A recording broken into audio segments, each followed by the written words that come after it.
fly is a lab fly. It's a laboratory fly. It's not a fruit. Okay, so the fruit fly I'm going to talk about is called Ceratitis capitata.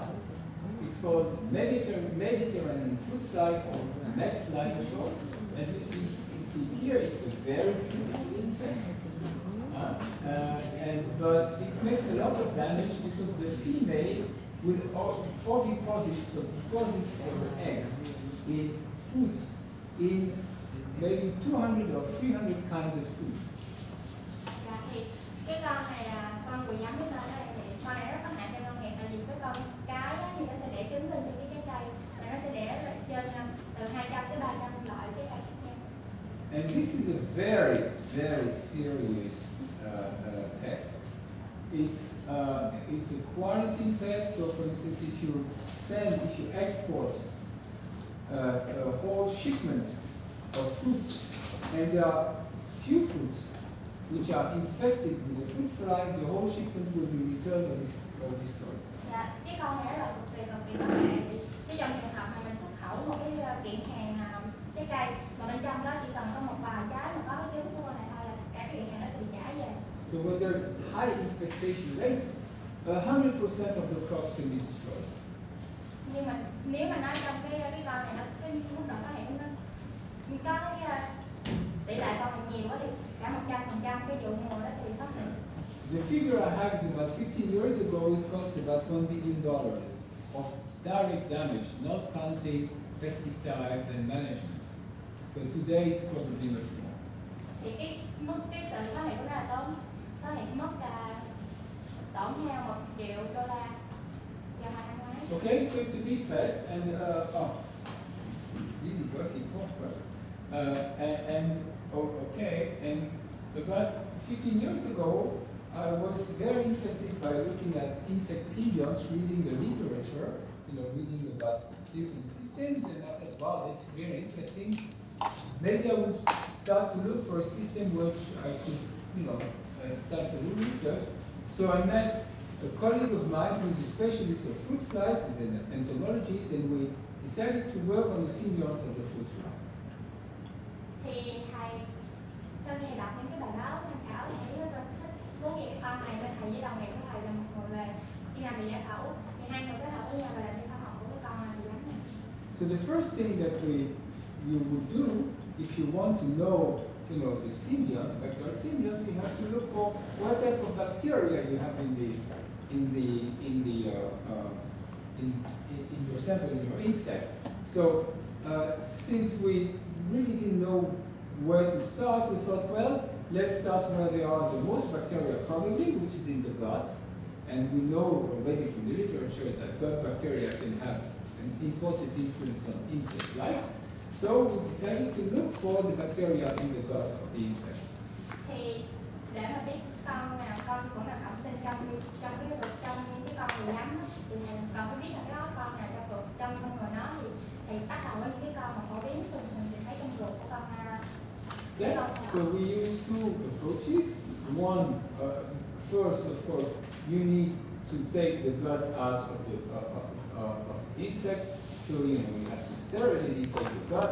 It's not really like this, but you just extract the gut from the insect, and then we plate the gut on agar plates for having general bacteria growing, and in parallel to that, we extract the DNA from the gut using kits this time, and do a PCR for the 16S ribosomal RNA, a general PCR, to get amplification from as many bacteria as possible, and then do a fingerprinting method to separate the different components of the bacterial community.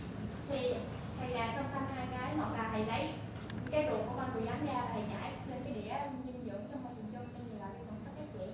Song đó thì sẽ lấy chất DNA từ trong ruột của con bụi giấm ra, thầy sử dụng kit để chạy đi PCR và thầy lấy cái kết quả mà sẽ phân tích lại. Thầy đi thực hiện cái phương pháp là dấu vân tay để thầy có thể biết được biết được càng nhiều loại càng tốt, và cái mồi mà sử dụng trong quá trình là cho cái C16S. Okay, and we then can compare different treatments of the fly to see how the community is changing, but we can also extract the DNA here from this fingerprint, get the identification of the different components of the fruit fly, and also identify colonies directly also with PCR and sequencing to finally be able through phylogeny to make a phylogenetic tree to identify the components of the fruit flies microbiota. Dạ, thì để xác định được cái quần thể vi sinh vật trong ruột của con ruồi giấm thì thầy kết hợp giữa cái công thức cái khủng rạn trên đĩa và cái chỗ mà cái công thức dấu vân tay để xây dựng cái cây phát sinh là sẽ biết được cái con đó. Okay, so we did this on many flies. Okay, and then so well, this was the type of fingerprint technique we used at the time. I mentioned it a couple of times earlier. It's called DGGE, denatured gradient gel electrophoresis. We're not going to get into the detail. We're not using this anymore in the lab. We're using direct sequencing, sequencing, as I mentioned earlier. So let's forget about this. Let me just mention. Thầy nói cái slide nãy là cái phương pháp dấu vân tay mà sử dụng trong cái thí nghiệm đó là cái chạy cell trên cái nồng độ tiểu hạt xơ tính. Thì cái phương pháp đó không còn được sử dụng cái ngày nay nữa cho nên là thầy không nói nhiều. Bây giờ người ta sẽ thầy trực tiếp là giải trình tự trực tiếp và sử dụng phương pháp sequencing. So a lot of sequences, a lot of characterization, and we end up with a tree. Many trees, but what we're seeing is that almost all the sequences we have, almost all the identification we have are Enterobacteriaceae.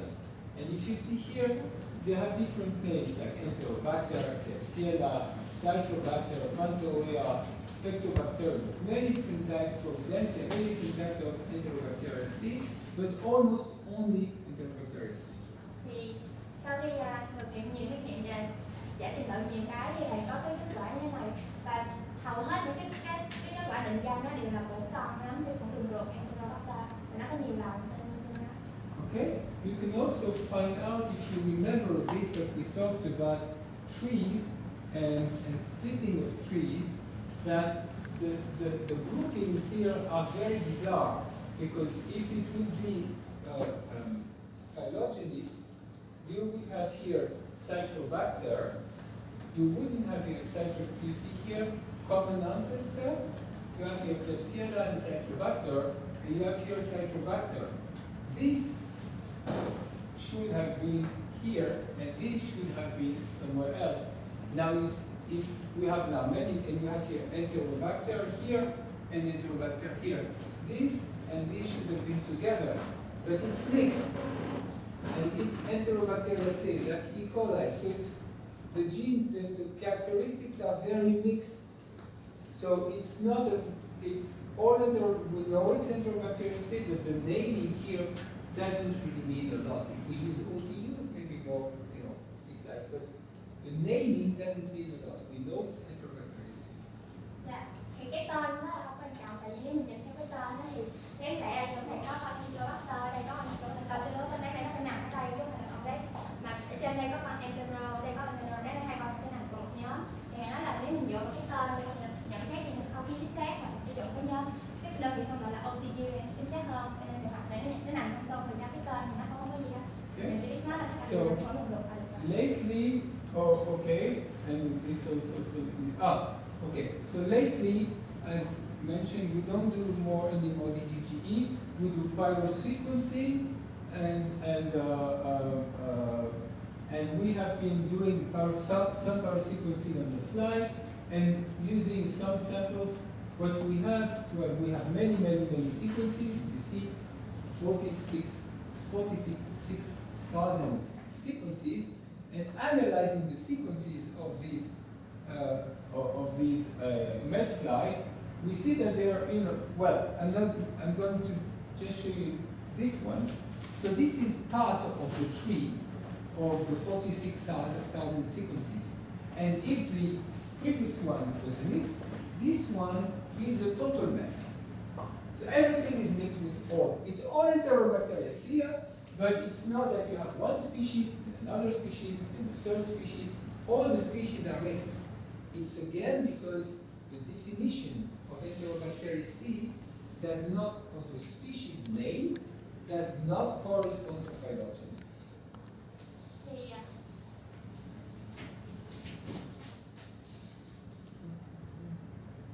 cái này là cái phương pháp mà thầy sử dụng, tại vì thầy nói là cái DCGE là không còn sử dụng nữa, là phương pháp này là giải trình tự DNA. Thì thầy sau khi sử dụng cái phương pháp này cho cái con chùi giấm cái slide này thì thầy sử dụng cái sample này, cuối cùng thầy ra được tới 46.600 cái trình tự, và sau phân tích 46.000 này á thì sẽ ra được cái này. Đó là nếu mà nhìn vô cái bảng này là một phần trong cái bảng cái cây phân loài, thì cái đây là một phần này mình sẽ thấy là tất cả các loại nó lẫn lộn với nhau chứ nó không có ghi là từng loài này là kia. Đó là lý do thầy nói là tại vì cái tên mình định nghĩa cái con vi khuẩn đường ruột không phải bằng cái tên của nó mà bằng cái đơn vị là OTG. Okay, so it's a mess. Like Jackson Pollock's painting, it's a mess. Okay, again, this is because if the 16S would go like this and the naming would go, well, we talked about it, we're not going to go back on it, nitrogen transfer and evolution, but that's the Lý do ban đầu nói là tại vì cái gen 16S nó đi đơn giản như vậy, nhưng tại vì cái quá trình diễn ra hàng ngang á, cho nên là cái tên nó cứ nhảy qua như lại nó cuối cùng nó là. Okay, then you would ask, okay, then what is it good for? You don't even know the name of the bacterium, so what are you going to do with it? Well, we're going to look still what they can do. So when you look at the name of these bacteria, it's still very important to have a name, because we know they are Enterobacteria C. We know there may be Klebsiella, Citrobacter, Pectobacterium, all these names. So we go back to the literature and we look, what do these bacteria, which have these names, it's Enterobacteria, what do they do? What functions do they have that we may think could be interesting or important for the fly? Well, when you look around, you see that most of these bacteria can be diazotrophs. Diazotrophs. Thì cái tên nếu như nó lộn thì cái tên nó quan trọng Meaning như thế nào? bacteria that can fix nitrogen from the air. Thì cái tên nó quan trọng như thế nào là cái tên mà nó sẽ cho mình biết là cái con thường có tên gì. Ví dụ con tên là Lepsila thì mình sẽ quay lại những cái bài tham khảo, mình sẽ dò về cái con đó, mình sẽ biết được cái chức năng của con đó. Và hầu hết thì những cái con đó, con của mình rộng có khả năng là đều là những con đang chết thì đã là những con có khả năng cố định đi tên. Okay, so it's fine. We think that these bacteria that the fly has in its gut can fix nitrogen in the air. Is that sufficient? Vậy nó là những con khả năng cố định đi tên, thì nó không phải là cái sinh vật cố định đi tên. Is that sufficient? We find out that according to the name they may do it. Is that sufficient? Is that the proof? Is that the proof? Now that I know that I have Klebsiella in the gut of the fly, I know that Klebsiella from the literature can fix nitrogen from the air. Does it mean that the Klebsiella in the gut of the fly can fix nitrogen from the air? Thì bây giờ mình biết là trong cái con đùi rắn nó có con Lepsila rồi, và mình đọc cái bài tham khảo thì mình biết là con Lepsila có khả năng cố định đi tên. Vậy thì con Lepsila trong con đùi rắn nó có cố định đi tên hay không? Is it a proof?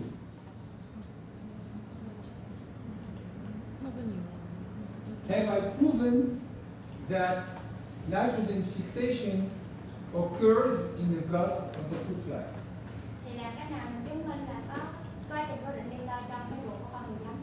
By knowing that I have bacteria, that when you look at the literature, some of these bacteria have been shown to be able to fix nitrogen. Have I proven that this occurs in the gut of the fly?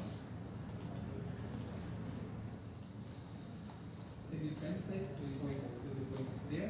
Thì dựa vào những cái mà mình biết là có con đó, mình dò trong bài tham khảo thì là con đó khả năng cố định đi tên rồi. Yes or Mình có no? thể chứng minh được là cái con đó nó có thể cố định đi tên trong ruột của đùi rắn hay không?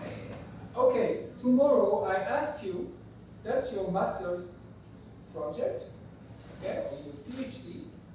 You have to show, you have to find out what are the bacteria in the gut of the fly, okay, and what they are doing.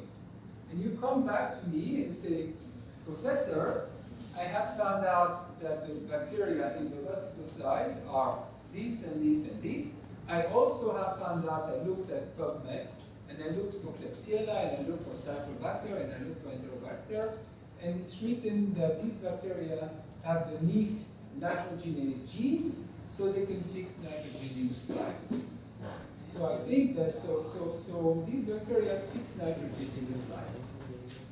What would I say? I would say, yes, it's a proof, wonderful, now you write down the paper. Thầy giả sử là thì còn mà làm cái đề tài thạc sĩ hay tiến sĩ là tìm coi trong một con người giám nó có những con vi khuẩn nào và chức năng của nó. Thì ngày hôm sau cái người đó tới nói với thầy là tìm được trong một người giám có những cái con này rồi, và người đó đã dò được trên PubMed hay là trên những cái cơ sở dữ liệu khác là những con này có khả năng có định nitơ, nên người đó kết luận là những cái con trong cái người giám nó cũng có khả năng đô định nitơ. Thì bây giờ thầy nói người đó viết một bài báo. Yes? Có khả năng.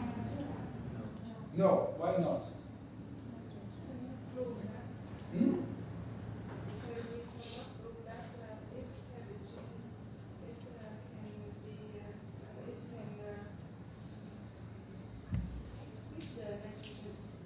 Okay, so we have not proven it. Maybe it has a gene, maybe it has not a gene. If it has a gene, is it expressed or not? Lý do là chưa có chứng minh nó có khả năng mà con nó có cái gen đó không có gen nó có gen nhưng mà không biểu hiện. So you find something like this is the beginning, then you have to prove it. You have to prove your idea. Okay? So this is what we did. So we actually did prove that nitrogen is occurring in the fly, in the larvae, in the fruit, and in the adult, but it's not in the fruit. We did this using different methods. We did it first by identifying that indeed in the DNA of the extract from the guts or from the larvae, you can amplify the genes for the nitrogenase. That's the first step. Thì là thầy trong cái bài trong dự án của thầy có làm cái chứng minh cái khả năng cố định nitơ qua vi khuẩn. Thì đầu tiên là thầy tách cái DNA từ trong cái ống trùng và từ trong cái ruột con người lắm. Okay.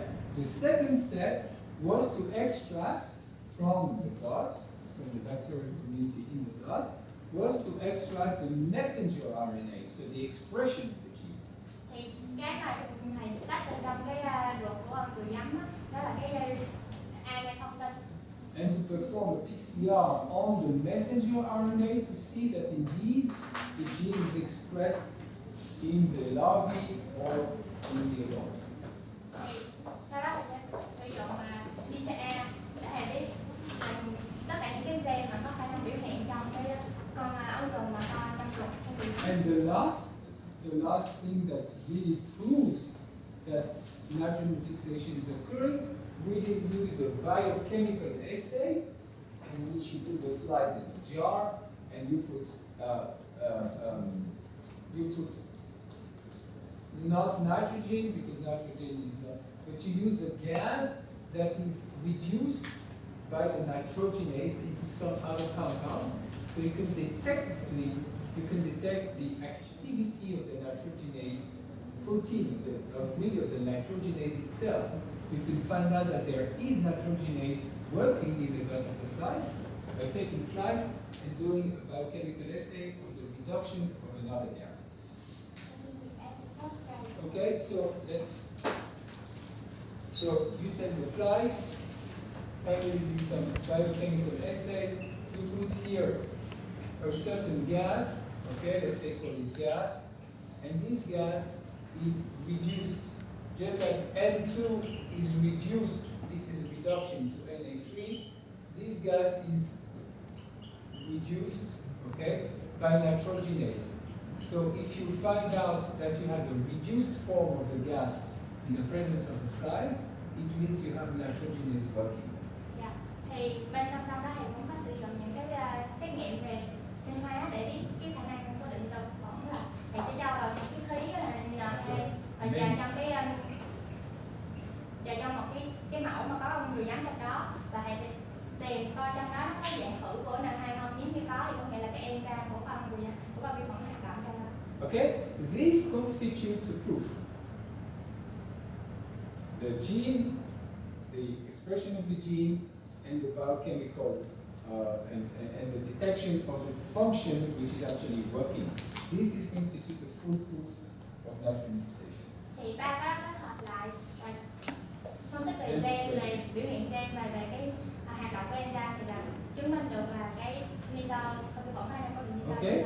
The second thing that you see, this is really obvious. This is something that you see when fruits are infested by the fly. So the female puts her egg, the eggs grow in the fly, the eggs develop into larvae, the larvae grows in the fruit, and the fruit rots.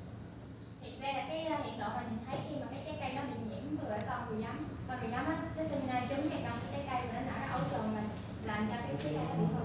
Rotting is the result of a biochemical action called pectinolysis, which is the breakdown of the pectin in the plant cell. Thì cái sự hư này là kết quả của cái quá trình gọi là pectinolysis, có nghĩa là cái pectin của trái cây nó bị phá hủy. Okay. We also know that at least part of these Enterobacteriaceae, again from literature, have pectinolytic activity.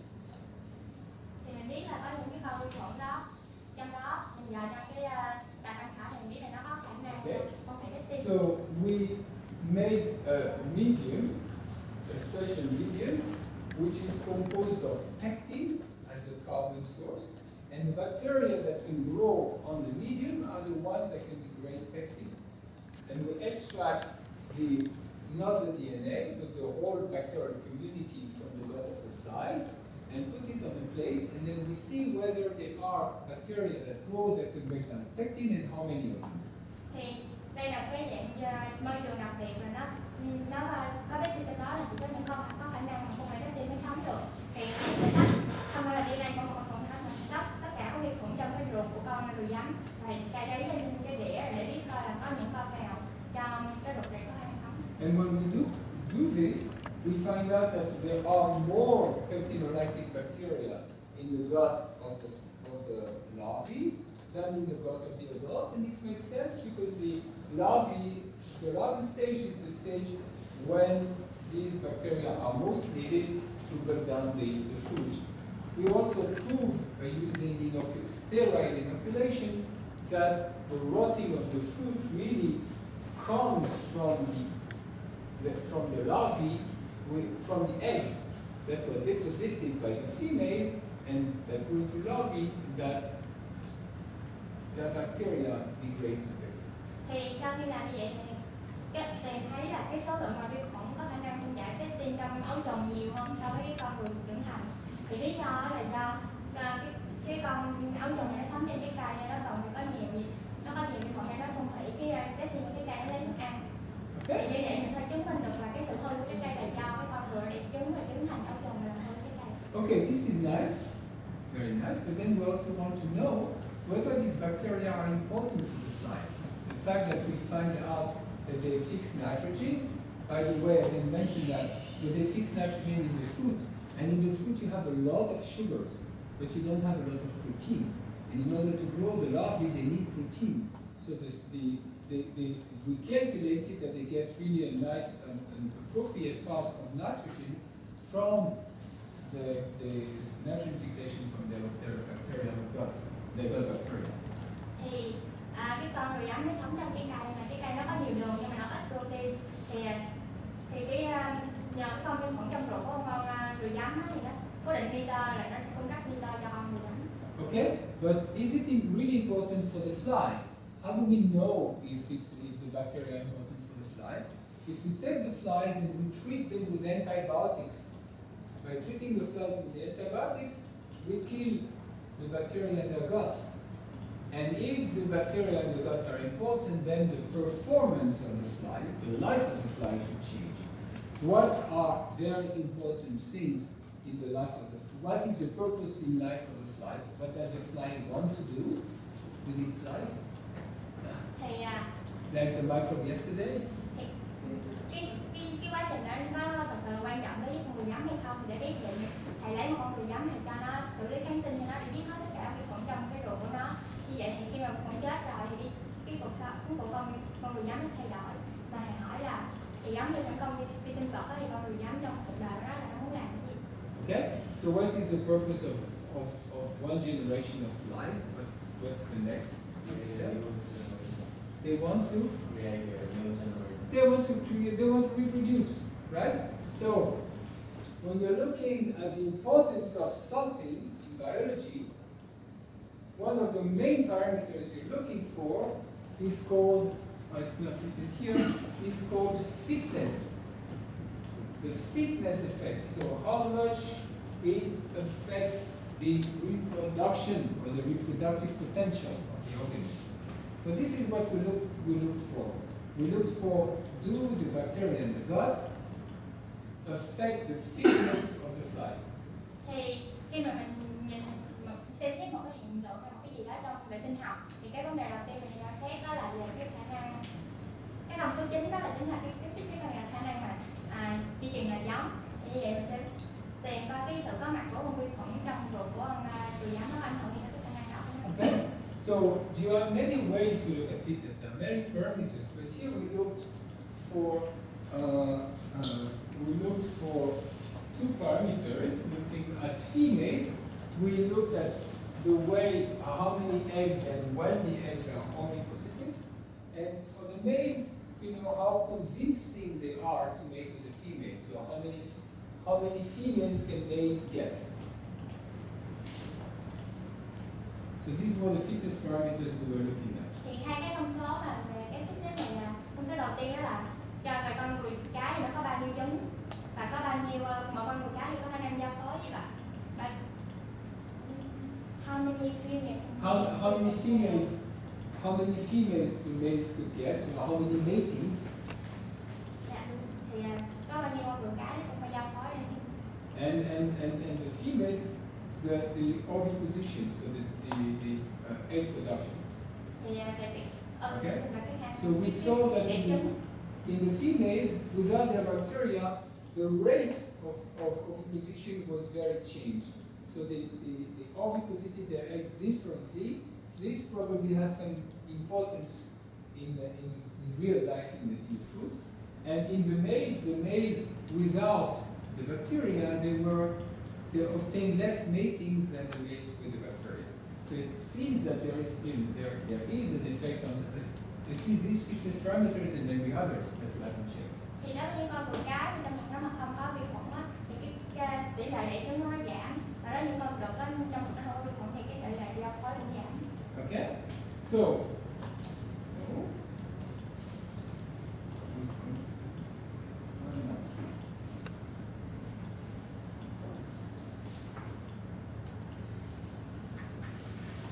okay, let's forget about this one. Okay, okay, so I talked about this is the quantity of but to summarize, so we have this effect, and now when we quantify, we find out that most of the bacteria in the fly, so about 90%, are whether they are pectinolactic or naturally fixing, or both of them together. Thì bây giờ mình đã biết là nó có, mình đã biết là nó có, đó là mình muốn định lượng thì là hầu hết những con vi khuẩn trong cái đường ruột, trong con ruồi giấm thì có khả năng là cố định phi tơ là phân hủy lectin kết hợp với nhau hoặc là các con có khả năng cố định tơ không có khả năng. Okay, now we also looked, okay, so the bacteria are in the gut of the fly. How do they get them? And by looking at fingerprinting, what we can see, we could find out that the same bacteria were found in the adults and in the eggs and in the larvae and again in the adults. So if we find the same fingerprint in a part of this, some of the fingerprints at all the stages, then we are quite convinced that at least these bacteria are transmitted from the mother to the offspring, to the next generation. Thì mình biết là con vi khuẩn là con đường ruột, con ruồi giấm rồi. Bây giờ mình